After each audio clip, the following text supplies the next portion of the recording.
Bienvenue sur Destination Crypto, le podcast qui vous emmène sur les sentiers tortueux de la crypto-monnaie. Je m'appelle Thibaut Coussin, je suis auteur et coach crypto. Ma mission, c'est de vous aider à comprendre l'univers de Bitcoin afin que vous profitiez de ce marché en pleine croissance. Si ce sujet vous intéresse, je vous invite à vous abonner et à reprendre un peu de café pour attaquer cet épisode. Vous êtes prêts ? Allez, c'est parti.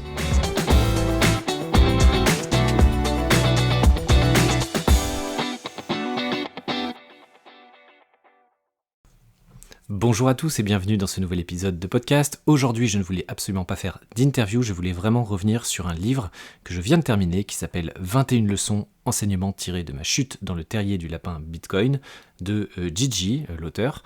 Ce livre, je l'ai reçu à Surfing Bitcoin de l'année dernière et j'ai enfin pris le temps de le lire et je le trouve très intéressant. C'est un livre qui parle de Bitcoin, écrit par un Bitcoiner passionné et qui va pousser votre réflexion sur des sentiers assez intéressants.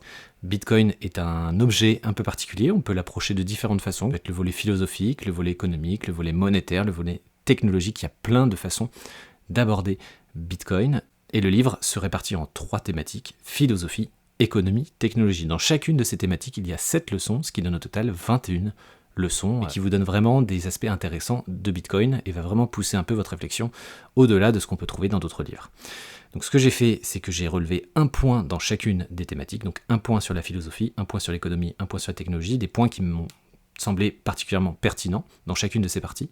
Je vais y apporter un peu ma touche personnelle, mon analyse, et je vous laisse bien évidemment découvrir le reste de ce livre. Allez, on démarre tout de suite avec la partie philosophie. Avant de commencer mon analyse personnelle, je vais vous lire un extrait du livre pour que vous puissiez vous rendre compte un peu du style d'écriture et des informations transmises par ce livre. C'est parti. Généralement, le progrès technologique semble rendre les choses plus abondantes. Ce qui était auparavant un produit de luxe devient accessible à de plus en plus de gens. Bientôt, nous vivrons tous comme des rois. C'est déjà le cas pour la plupart d'entre nous. Comme l'écrivait Peter Diamandis dans Abundance, la technologie est un mécanisme de libération des ressources. Elle peut rendre abondant ce qui était rare. Bitcoin, en tant que technologie avancée, casse cette tendance et crée une nouvelle ressource authentiquement rare. Certains avancent même que c'est l'une des ressources les plus rares de l'univers. L'offre ne peut pas grossir, quels que soient les efforts déployés pour y parvenir. Comme le disait Saifedean Ammous, il n'y a que 2 choses véritablement rares, le temps et Bitcoin.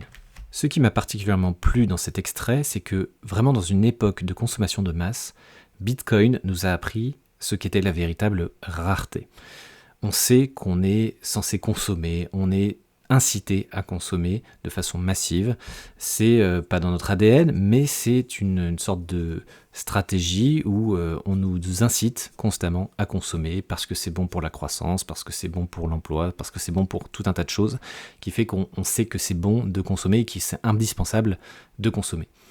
Avec Bitcoin, on a une approche qui est totalement différente. On a un modèle différent, un modèle monétaire économique différent, avec 21 millions d'unités en tout et pour tout, qui ne sont pas encore toutes disponibles, avec une émission de Bitcoin qui est contrôlée, qui est visible par tous, qui est limpide.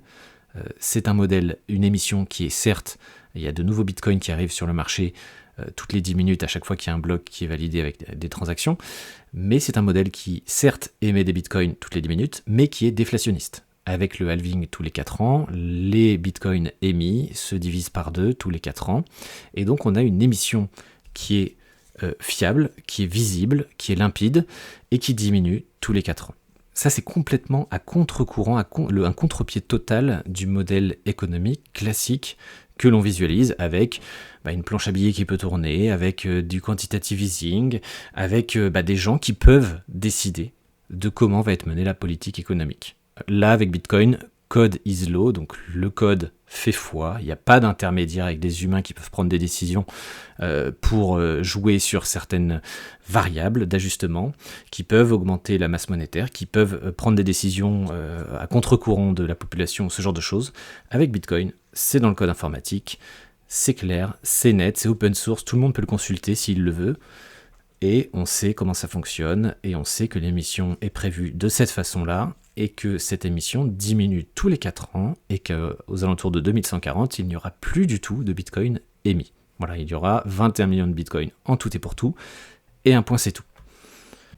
Et si j'ai relevé ce point, c'est parce que c'est important de pouvoir réfléchir un peu différemment de ce qu'on a l'habitude de faire, de prendre un peu de recul sur d'autres options possibles en termes de politique monétaire que ce qu'on nous rabâche constamment. Pourquoi faudrait-il respecter les fameux 2% d'inflation, ce chiffre qui sort un peu du chapeau? On n'arrive pas à savoir pourquoi c'est établi à 2%. Quand les gens sont interrogés, ceux qui sont aux manettes des banques centrales et qui ont vraiment le pouvoir décisionnaire, on leur demande pourquoi il faut respecter les 2%. C'est toujours flou, c'est toujours évasif, on n'arrive pas vraiment à savoir pourquoi il faut respecter ces 2%. Donc pourquoi ne pas envisager des modèles où il n'y a pas ces 2% à respecter? Un modèle comme Bitcoin qui prône une approche totalement différente. Donc voilà, philosophiquement, je trouve que cette leçon-là dans le livre est très intéressante et permet aussi de sortir un peu de ce prisme de la réflexion autour de des politiques monétaires très classiques, très traditionnelles. Là, ça permet d'imaginer un autre système monétaire.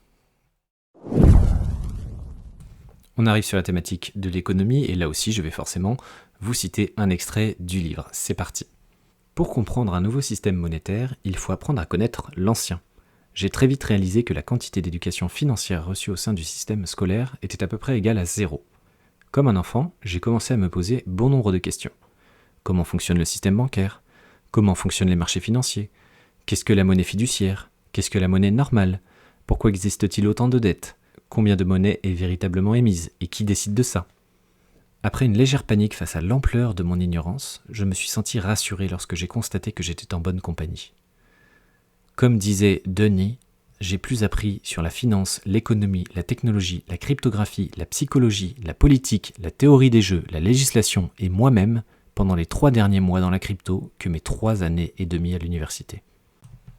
Alors si j'ai relevé cet extrait, c'est avant tout parce que je me suis identifié à cette personne. C'est-à-dire que moi, Bitcoin m'a vraiment ouvert des yeux sur un tas de sujets économiques et sur l'économie au sens large et sur les bases de l'économie. Voilà, parce que je n'avais aucune base, et je n'ai pas peur de le dire, je n'avais vraiment aucune base en économie, malgré le fait que j'ai fait un bac ES, et où j'étais censé avoir quand même des notions. Clairement, on ne nous apprend absolument pas comment est créé l'argent, comment la monnaie est émise, combien il y a de monnaie en circulation, l'impact de la monnaie, ce genre de choses.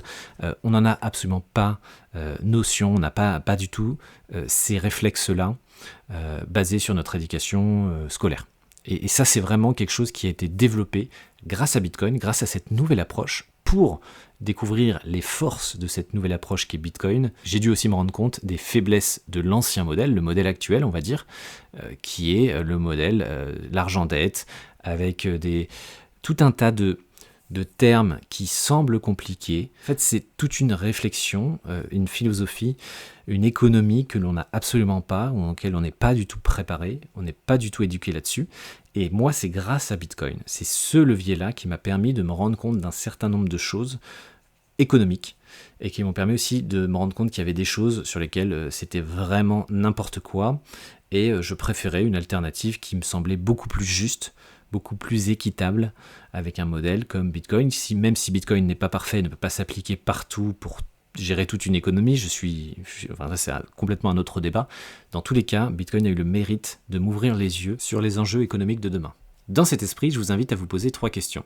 La première, comment est créé l'argent? On pense souvent à la planche à billets, aux banques centrales qui créent comme ça de l'argent un peu de nulle part, mais il y a aussi de l'argent créé via les prêts. Donc je vous invite à creuser ce sujet-là, parce que c'est très intéressant et c'est ça qui crée vraiment beaucoup d'argent. L'autre réflexion que je vous invite à avoir, c'est comment fonctionne une banque, notamment avec les réserves fractionnaires et le peu de fonds propres que dispose une banque. Elles sont globalement plutôt en faillite, les banques. Et ça, c'est intéressant de l'avoir en tête. Et la troisième réflexion, et la dernière réflexion, c'est est-ce que je suis réellement en contrôle de mon argent qui est à la banque? Ou est-ce que la banque me met à disposition mon argent, ce qui n'est pas du tout la même approche? Une fois que vous aurez les réponses à ces 3 réflexions, à ces 3 questions, vous pourrez mieux appréhender la distinction entre le modèle classique traditionnel que l'on a actuellement et la proposition de valeur de Bitcoin. Allez, on passe tout de suite à la dernière partie, la partie technologique. Là encore, je vous propose de commencer par un extrait. Bitcoin remédie au problème de la confiance en étant totalement décentralisé, sans serveur central ni partie de confiance. Pas seulement sans tierce partie de confiance, mais sans partie de confiance tout court. Quand il n'y a pas d'autorité centrale, il n'y a personne à qui faire confiance, tout simplement. L'innovation, c'est la décentralisation totale. C'est la source de la ténacité de Bitcoin, la raison pour laquelle il est toujours en vie. C'est aussi ce qui explique pourquoi nous avons du minage, des nœuds, des portefeuilles physiques, et oui, la blockchain. La seule chose à laquelle vous devez faire confiance, c'est le fait que notre connaissance des mathématiques et de la physique n'est pas totalement à côté de la plaque et que la majorité des mineurs sont honnêtes, et ils sont incités à l'être. Tandis que le monde normal part du postulat « fiez-vous, mais vérifiez », Bitcoin se fonde sur le postulat « ne vous fiez pas, mais vérifiez ». Satoshi a très clairement insisté sur l'importance de se passer de la confiance à la fois dans l'introduction et la conclusion du livre blanc de Bitcoin. J'ai relevé cet extrait parce qu'on parle de confiance. Et la confiance, elle est la base de tout. Elle est aussi à la base des monnaies traditionnelles. Sans confiance dans l'euro, dans le dollar, dans les monnaies fiat, les monnaies s'effondreraient. Ce qui permet aux monnaies d'exister, d'être pérennes, c'est la confiance qui est accordée à ces monnaies. Et pareil, Bitcoin doit générer cette confiance, mais dans un système qui est différent. Ce n'est pas un gouvernement qui émet la monnaie et qui dicte le fait qu'on doit avoir confiance en cette monnaie. Là, Bitcoin doit trouver une autre façon de le faire, de façon plus juste. Et pour le coup, Bitcoin se base sur quelque chose qu'on ne peut pas réfuter, les mathématiques. La confiance dans Bitcoin repose uniquement dans la vérification des données. Je vais essayer de vous illustrer ça à travers un exemple. Imaginez un jeu avec 3 joueurs, vous faites un Monopoly. Et à la fin de la partie, au bout d'un moment, ça fait 2 heures que vous jouez, on stoppe la partie et on doit forcément dire qui a gagné. Alors, une personne va être désignée pour compter les points de chacun, les scores, le nombre d'argent de chaque personne avec les propriétés, tout ça. Donc ça, ok, la personne va compter les scores et va dire, ben voilà, c'est le joueur 2 qui a gagné. Donc ça, c'est l'approche traditionnelle où on se fie à une tierce partie ou à quelqu'un de confiance pour dire qui gagne. Bitcoin a une approche un peu différente. Qui est plus naturel en fait, dans le sens où quand on finit un jeu, il faudrait que tout le monde puisse vérifier et compter le score de chaque joueur pour, d'un consensus, d'un commun accord, décider qui est le vainqueur.